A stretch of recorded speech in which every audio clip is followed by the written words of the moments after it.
മഴയും കുടയും കരളിലിത്തിരി കനിവും കയ്യിലൊരിത്തിരി കാശും അങ്ങനെ എല്ലാം ചേർന്നാൽ മാത്രമേ ജീവിതം ആനന്ദകരമാകുന്ന കുഞ്ഞുണ്ണി മാഷ് പറഞ്ഞിട്ടുള്ളത്.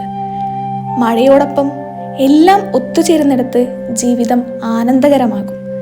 കുഞ്ഞിലകളിൽ നിന്ന് ഇറ്റു വീഴുന്ന തുള്ളികളും മേടമാസത്തിലെ കൊടും ചൂടിനെ അതിജീവിച്ച് മാമ്പൂക്കൾ മാമ്പഴമായി മാറി മഴയെ നുകരുന്നതും മഴ തോർന്ന സായാഹ്നത്തോട് വിട പറയാനൊരുങ്ങി പുതിയ പുലരിയെ സ്വീകരിക്കാൻ ഒരുങ്ങുന്ന ആകാശവും അങ്ങനെയെല്ലാം പ്രതീക്ഷയാണ്. അത് ജീവിതത്തിന് തുടിപ്പേകുന്നു, പതിയെ ആനന്ദവും. അല്ലെങ്കിലും സങ്കടങ്ങളില്ലാത്ത ആരാ ഉള്ളത്? എല്ലാവർക്കും അവരുടേതായിട്ടുള്ള പ്രശ്നങ്ങളുണ്ട്. പക്ഷേ നല്ലത് സംഭവിക്കുമെന്നുള്ള പ്രതീക്ഷയാണ് മനുഷ്യനെ മുന്നോട്ട് നയിക്കുന്നത്.